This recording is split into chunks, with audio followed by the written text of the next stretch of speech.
Boa tarde, pessoal. Vamos esperar um pouquinho aí, já tem... Ah, a Gil conseguiu entrar, Gil, que legal. Bacana.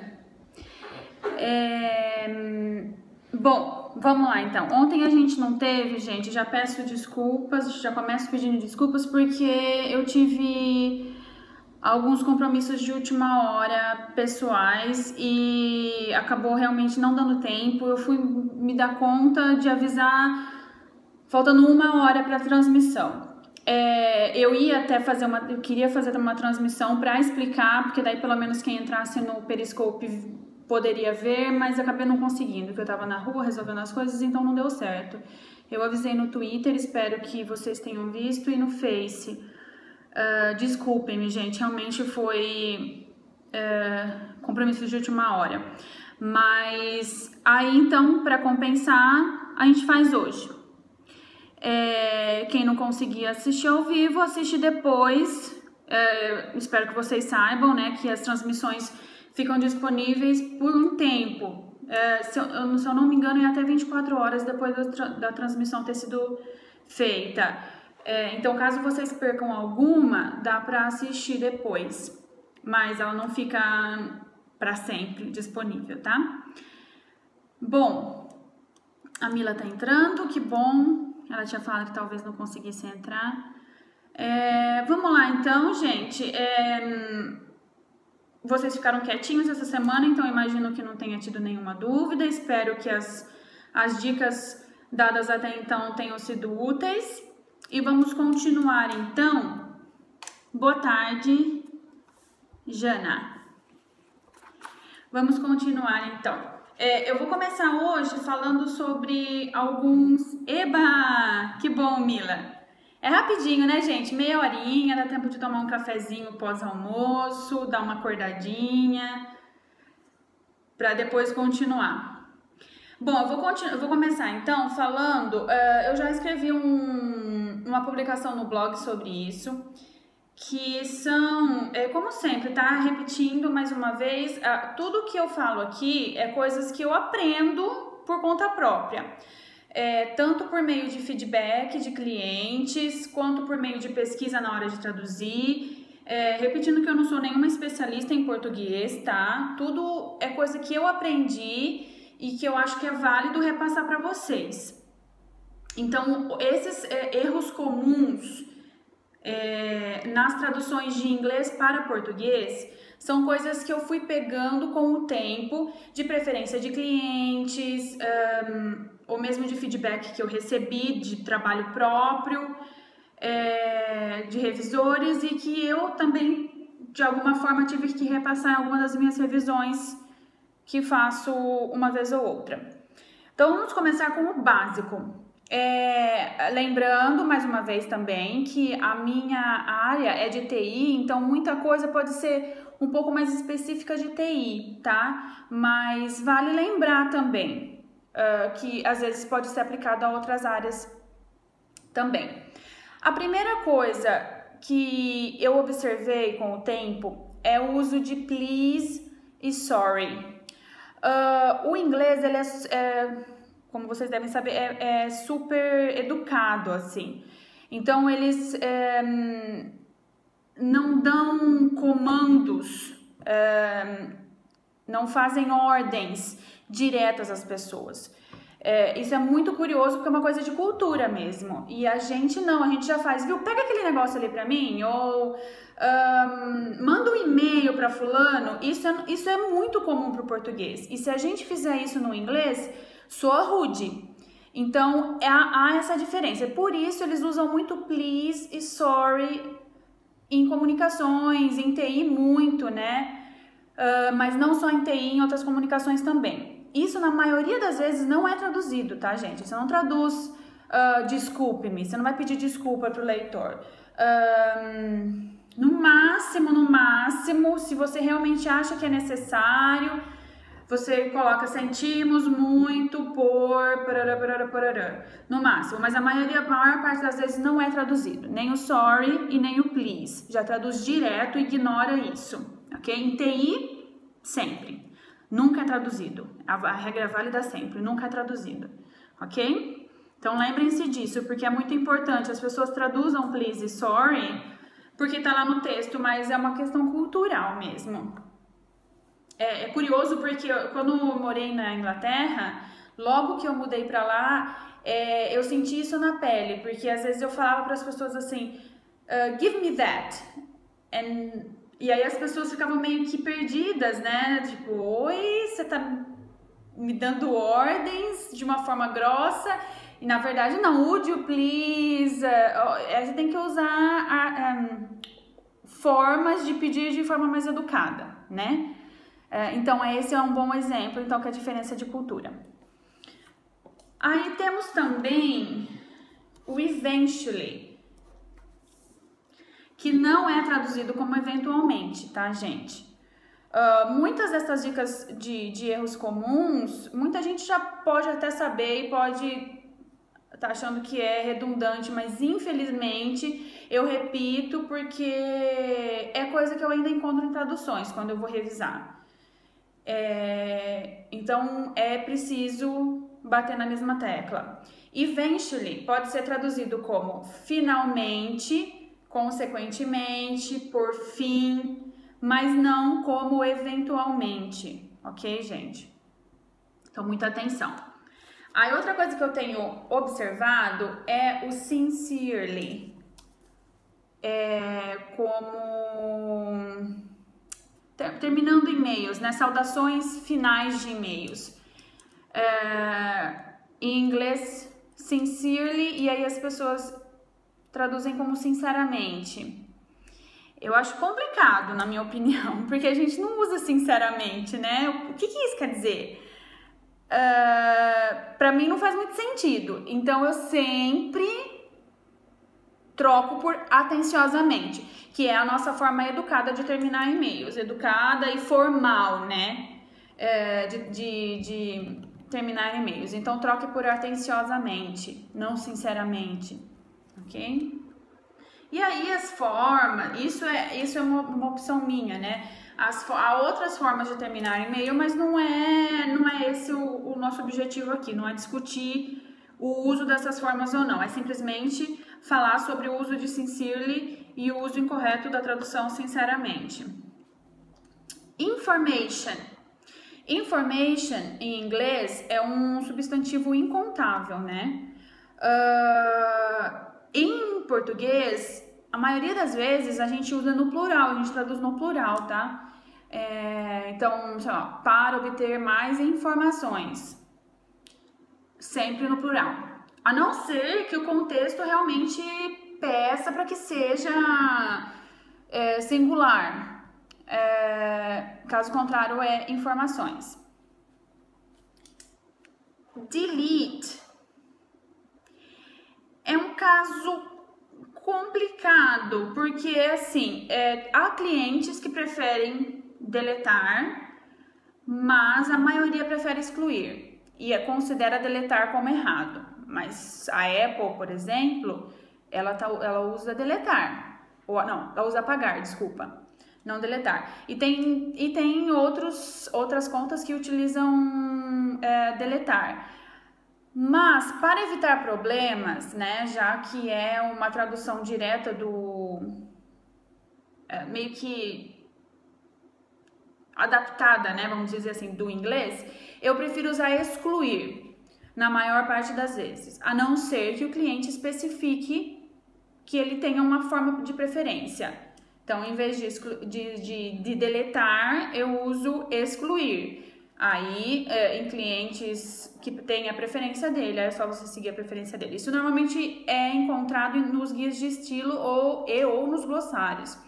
Como essas palavras são palavras comuns, eles geralmente incluem até no guia de estilo, né? Que daí eles colocam uma seção nas quais eles falam que tais termos devem ser traduzidos daquela forma e não de outra forma. Aí também enter, que muita gente coloca inserir, né? Traduz como inserir, mas eu já tive clientes que me corrigiram, disseram que inserir, que não era o caso, porque geralmente é enter your name, in the corresponding field, por exemplo. É para você o quê? Para você digitar o seu nome naquele campo. A ação em si é de digitar, né? Você não vai inserir no sentido real da palavra inserir. Você vai digitar o nome. Então, traduzir como digitar. É o que eu sempre falo. Tente utilizar formas que não trazem a possibilidade de erro, né? Como excluir. Alguns clientes vão ter uma forma específica, uma forma de preferência, mas a maioria não vai ir contra essa opção mais tradicional. É assim o caso de digitar para a tradução do verbo enter. Sensible. Sensible, aí já é um caso de erro de tradução, erro mesmo de tradução, porque não é sensível, é sensato, tá? Sensible é sensato. Sensitive, aí é sensível. Vamos ver, tá todo mundo quietinho hoje? Espero que não esteja falando bobeira e que vocês estejam gostando do que eu tô falando, né? Tá muito quietinho. Verify. Automaticamente a gente traduz como verificar. Ganhei coraçãozinhos. Uma forma de manifestação de que vocês estão vivos aí do lado e não dormiram, né? Na frente do... Olá, Matheus. Na frente do celular. A gente não dorme. Tá vivo eu também, gente. O cafezinho tá aqui do lado. Vocês estão com seus cafezinhos aí também? Toma café, toma chá. Vamos acordar, hein? Tem feriado sexta-feira. Ok, verify. Muita gente traduz automaticamente como verificar. Já tive clientes que encresparam com isso. Então, depende muito do contexto verify, na verdade. Há várias opções. Há casos em que verificar nada contribuir até agora. Que bom, Gil. Se tiver, só dá um gritinho aí. Há casos em que verificar sim, a forma correta, mas outras opções são confirmar. Geralmente quando por exemplo, você se inscreve para alguma newsletter ou alguma coisa e aí você precisa verify your account. Para confirmar, né? Para confirmar que aquela conta realmente é sua. Nesse sentido, é mais como confirmar mesmo, não verificar. Outra tradução possível é comprovar, garantir e, dependendo muito do caso, verificar. Mas prestem muita atenção quando aparecer verify para ver realmente qual é o significado no contexto. Não traduzam automaticamente como verificar. Gente, application. Eu sei que, assim, é meio que óbvio, imagino eu, espero eu, que é aplicativo. Mas eu já encontrei alguns apps em que foram traduzidos com app mesmo, né? Que tá sendo muito usado no português, embora tenha que ter cuidado, né? Mas como no feminino. Eu quis quase morrer, gente. Na verdade, assim, eu parei uns 5 minutos, fiquei olhando. Eu falei assim, gente, será que eles de repente não estão se referindo a outra coisa, né? Não, eles erraram mesmo.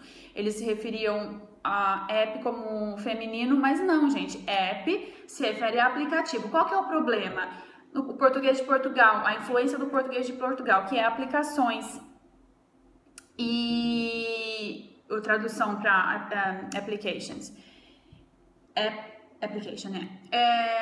Aí isso acaba influenciando de alguma forma ou é traduzido de forma errada, eu não sei o que acontece exatamente, mas é para tomar cuidado, que é então feminino, aplicativo, e app mesmo, também é masculino, porque se refere a aplicativo, mas tome cuidado. Se o cliente não especificar alguma forma de preferência, eu particularmente prefiro traduzir quando aparece app. Eu não deixo app, eu prefiro traduzir. A não ser que haja, de alguma forma, restrição de espaço. Se houver restrição de espaço, porque de repente você está traduzindo o próprio app, então aí geralmente você tem restrição de espaço para não ficar um monte de informações na tela que já é menor. Aí sim você utiliza a app. E nesse caso, inclusive, é uma das orientações de um dos clientes que eu tenho. Só usar a app se houver restrição de espaço, ok? Outra coisa também que eu sei que já tá bem repetida, muita gente já deve saber aqui, é que endereço não se traduz, gente. Não traduz. A única coisa que você vai traduzir é o país, se houver o nome do país. Aí você traduz o nome do país. O resto todo não é para traduzir. Não é para traduzir rua, avenue por avenida, street por rua. Não é para traduzir... o que eu já vi? Bloco, apartamento. Não é. O endereço inteiro permanece do jeito que está. Aí você só troca realmente o nome do país. Ok? Muito importante isso, porque isso é um erro muito sério, né? Porque, por exemplo, no inglês, o número da casa vem antes. Aí depois o nome da rua. No português não é assim. No português você tem o nome da rua, vírgula, o número. Ou o nome da rua, o número, a sigla número, e aí o número da casa, ou do apartamento, bloco, tal. Isso permanece do jeito que tá. A nossa forma de traduzir não é... a nossa forma de escrever e-mails não é escrever endereços não é traduzida por inglês e a forma deles não é traduzida por português. Tanto é que quando a gente vai enviar uma correspondência para outro país, a gente tem que seguir a regra lógica deles, porque são eles que vão fazer a entrega lá, certo? Você vai mandar para o país, a única coisa que eles precisam saber aqui o que é, ou realmente o nome do país. Se você vai escrever uma carta. Então, eles só precisam saber aqui para que país que vai. E aí, quem vai fazer a entrega lá são eles. Então, eles vão entender no idioma que tá, do jeitinho que tá, ok? Virtually é outro caso semelhante ao eventually, né? As pessoas traduzem como virtualmente. Nossa, pois é. Então, eu tava, na verdade, falando isso e pensando, né? Porque a gente geralmente tem que mandar para países de língua inglesa ou língua italiana, espanhola, então não é tão difícil. Em chinês, sei lá, em russo, né? Que são outro alfabeto, né? É complicado, né? Copia e cola, gente. Copia e cola. E se você tem que escrever à mão, boa sorte. Virtually, então, não é virtualmente, é praticamente, tá? É meio que nearly, né? Não é virtualmente, então muito cuidado. Outra palavra que causa muito, na verdade, eu aprendi que é errado e aí assim, eu acho bem feio, na verdade, a tradução dela é listed, to list. Então, por exemplo, tem quando há uma lista mesmo, né? Ou uma indicação de alguns nomes de e-mail, por exemplo. Aí tá, listed below. Não é listado, é indicado, relacionado, apresentado, informado, tá? Não usa listado. Isso pode ser erro de tradução mesmo. E dependendo do cliente, é erro sério. Então, dê preferência às alternativas: relacionado, apresentado, indicado, informado. Ok? Bom, isso eram alguns que eu tinha reunido ao longo do tempo, né? Alguns dos erros de tradução mesmo entre o português e o inglês. Agora, eu vou começar a entrar em erros comuns de português mesmo. E aí a gente vai ver o uso errado de palavras, né? Vamos começar com o através, que aparece muito e que eu acho muito complicado e muito feio. Através, vamos supor, Deixa eu pensar em um exemplo. Entrarei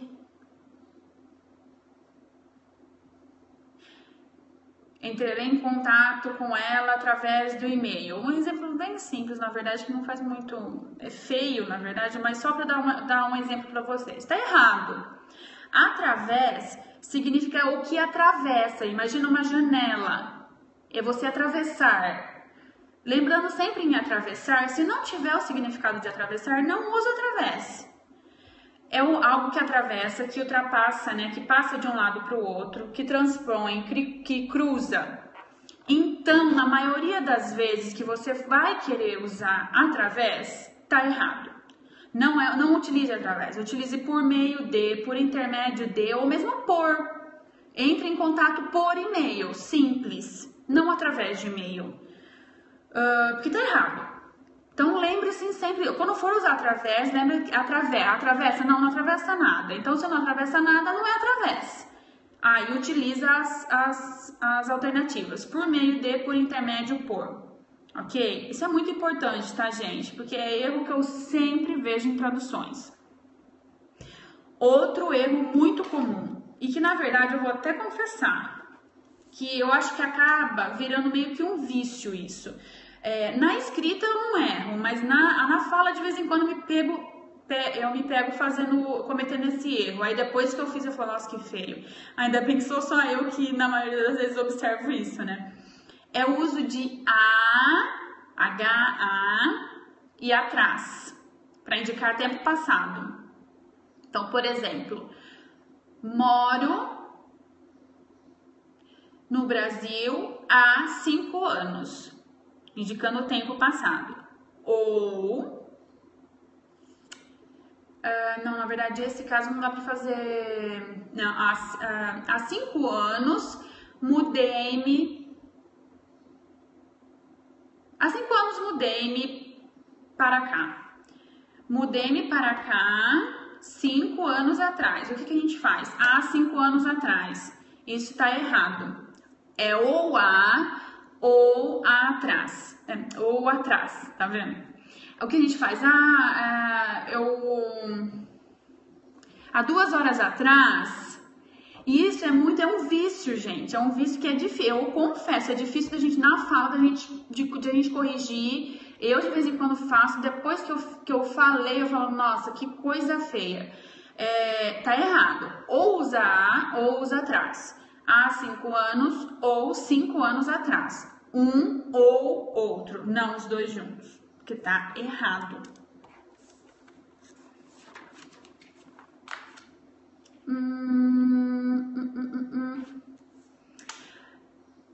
Deixa eu ver. Outra coisa que é crassa é o uso de o mesmo. Vocês já devem ter lido na internet algo parecido. O mesmo não existe. Não, gente. E o tanto que é usado dá até assim, medo. Ele não exerce função de pronome. Muita gente utiliza o pronome porque o mesmo. Não, porque ele utiliza pronome, gente. Qual que é o problema de utilizar o pronome? O mesmo é feio, é horrível. É o caso do elevador, né? Verifique se o elevador está parado se o mesmo está parado neste andar, se referindo a elevador por causa de alguma frase anterior. Tá errado. Verifique se ele está parado neste andar. Por que vai confundir? Por que vai complicar as coisas, né? Simples. Então, o mesmo não existe, não coloca, não usa. Utiliza o pronome para se referir a algo anterior. Onde? O que acontece? O uso de onde só se refere a lugar. Mas muita gente utiliza para se referir também a, sei lá, por exemplo, eventos. Fui ao congresso, é que não gostam de usar ele para objetos. Mas não, né? Não faz muito sentido. Não faz muito sentido. No português não faz o mínimo sentido. Eu não gosto de me referir à água usando ela. É meio complicado, né, gente? Não dá. Essa questão de gostar ou não gostar, eu também acho horrível mesmo. E aí? Então é meio complicado. Aí usou mesmo, Eu acho que, na verdade, muita gente acha que é uma alternativa chique ou culta. E não é, né? Na verdade, não nem existe. E acaba sendo ridícula, acaba tendo o efeito contrário. Onde, então? Se não for se referir a lugar específico, na cidade onde nasci, né? Agora, se você for referir a um evento ou alguma outra coisa, não é onde, usa em que.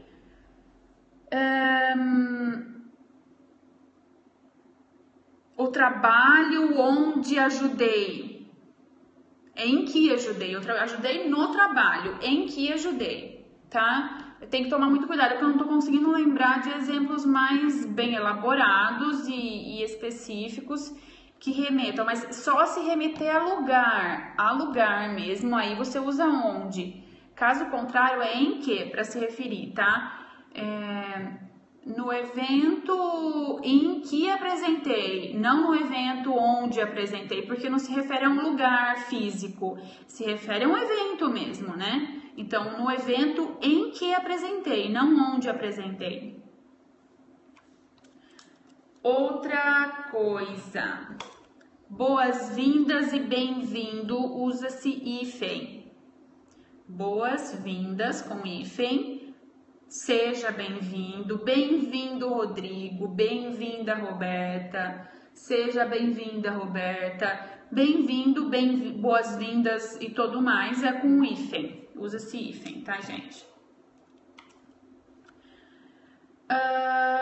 Grama, uso de grama de unidade de medida, é no masculino, 500 gramas, não 500 gramas de mussarela, tá, gente? Assim, todo mundo vai errar, muita dessas coisas, nós que temos, que trabalhamos com isso, que temos que saber, que temos que ter o idioma, isso na verdade é obrigação, isso pra gente é obrigação. Não tem desculpa. A gente não pode errar com essas coisas. Mas a maioria das pessoas erra. Só que não é porque todo mundo erra que a gente tem que errar também. A gente é responsável pelo uso do nosso idioma. Nós, principalmente, né? Que trabalhamos com isso. Eu vou dar um exemplo para vocês. Bom, todo mundo aqui usa o WhatsApp, né? Tem um grupo, eu jogo tênis e tem um grupo no WhatsApp com as meninas que jogam tênis comigo. E aí, o que acontece? Por mais que eu use as contrações comuns, né? Em vez de escrever você, eu uso VC, em vez de escrever gente, eu uso GNT. Mas mesmo nesses usos de palavras contraídas, é sempre com lógica e sempre no uso correto mesmo, que todo mundo faz. E eu não gosto de escrever errado, eu escrevo da forma certa, vírgula no lugar de vírgula, ponto final no lugar de ponto final, escrever a palavra correta, com acento e tudo mais. E aí um dia uma das meninas veio me falar, nossa, mas você escreve muito certo no WhatsApp. Eu falei, mas como assim escrevo muito certo no WhatsApp? Eu escrevo no WhatsApp, eu uso contração, como assim? Eu uso VC, por que eu uso muito? Ah, não, nossa senhora, você não comete um erro. E eu achei engraçado aquilo, aí eu virei pra ela e falei assim, não, eu sou tradutora, era o que me faltava eu cometer algum erro, né? Seria feio pra mim. Então tá explicado. Então, gente, isso é um bom sinal pra mim. Eu vi isso como um bom sinal, porque mostrou o quê? Que isso tem um impacto. Ela não sabia que eu era tradutora, mas se alguém sabe e vê que você comete algum erro, você vai correr o risco de a pessoa pensar, poxa vida, mas ela é tradutora, olha o erro que ela está cometendo. E eu sempre penso que a gente nunca sabe de onde vêm os clientes e quem que a gente tem que sempre impressionar, não importa se você vai sair cliente daquela pessoa ou se não vai, direta ou indiretamente. A gente é nossa obrigação escrever corretamente. Acontece a gente cometer erro, acontece, é lógico, mas se a gente tentar escrever corretamente e saber e entender a nossa língua, é meio que nossa obrigação. A gente não faz mais do que a nossa obrigação. Então, são esses cuidados com coisas pequenas e com coisas que importam e que a gente vê muito no dia a dia. Os outros, todo mundo fala errado, eu não sou todo mundo. Então, vamos tomar cuidado, tá, gente? Principalmente porque esse é o nosso trabalho e teclados pequenos são o fim. Não, sim, lógico. E outra, na correria também, né? Às vezes você tá, sei lá, tá esperando o farol ficar aberto, aí você vai respondendo o farol fechado mesmo. E acontece, mas o que eu tô querendo dizer não é nem que ninguém vai cometer erro. Vixe Maria, quem nunca cometeu? Eu mesmo já cometeu, o que eu acabei de falar. Eu uso A e atrás milhões de vezes. Mas é que a gente tem que... E outra, né? A gente sabe que o WhatsApp é uma coisa informal, que a gente vai cometer erros mesmo, mas o ponto aqui, na verdade, é que a gente tem que tomar muito cuidado quando a gente vai escrever no Face, porque a gente tá com muita visibilidade, principalmente porque hoje em dia qualquer um adiciona a gente no Face, né? Colegas de trabalho, você conheceu uma pessoa uma vez, a pessoa já tá te adicionando no Face. Então tem uma visibilidade enorme, principalmente se você tem o perfil aberto. Qualquer pessoa pode te ver. Então a gente tem que tomar um pouco mais de cuidado, tá? Aprender para traduzir corretamente, para não cometer erros básicos e aprender para saber, para ter esse conhecimento e aplicar na vida. E eu tenho certeza que isso só vai se refletir em bons frutos, tanto para a sua visibilidade quanto para o seu entendimento como profissional. Boa tarde, Rogério. Quanto mesmo para a visibilidade dos seus clientes, ok? Bom, por hoje é só. A semana que vem, então, eu vou continuar com alguns desses erros de português que a gente normalmente comete. Eu vou falar sobre o verbo haver, sobre faltar, sobre fazer, a declinação deles, né? Deixa eu ver, sobre porquê, sobre o uso de porquê. Só para vocês terem uma ideia. O uso de ao invés de e em vez de, que também é outra coisa muito séria que muita gente comete. A nível de, enfim, o uso de esse, este e as outras formas. Qual a dica para não entendi, Rogério? A gente fala sobre várias dicas aqui, ok? E então essas que eu mencionei vão ser discutidas na próxima semana, segunda-feira, às 2 horas, que é o nosso encontro semanal, tá? Só essa semana mesmo que, infelizmente, não deu certo. Mas lembrem-se que se vocês não puderem assistir ao vivo, a transmissão fica disponível por até, se eu não me engano, 24 horas. É um tempo limitado, eu só não sei exatamente quanto. Se é exatamente 24 horas, mas é por um tempo limitado, então não demora muito para assistir, e mesmo porque é meia horinha, tá, gente? Eu geralmente não gosto de ultrapassar mais, porque todo mundo tem que trabalhar, é dia da semana, e eu sei quão corrida que é as nossas vidas tradutórias. Espero que vocês tenham gostado, lembrando que se tiverem alguma dúvida pode entrar em contato comigo nas mídias sociais ou por e-mail. E aí a gente vai discutindo, vai falando, pode me mandar e-mail mesmo com dicas, com críticas, qualquer coisa. Espero que vocês tenham gostado, tenham um bom restinho de terça-feira aí, um restinho de semana. Espero que vocês tirem a sexta-feira de feriado para descansar. E nos vemos na segunda-feira, então. Beijinho, tchau, tchau!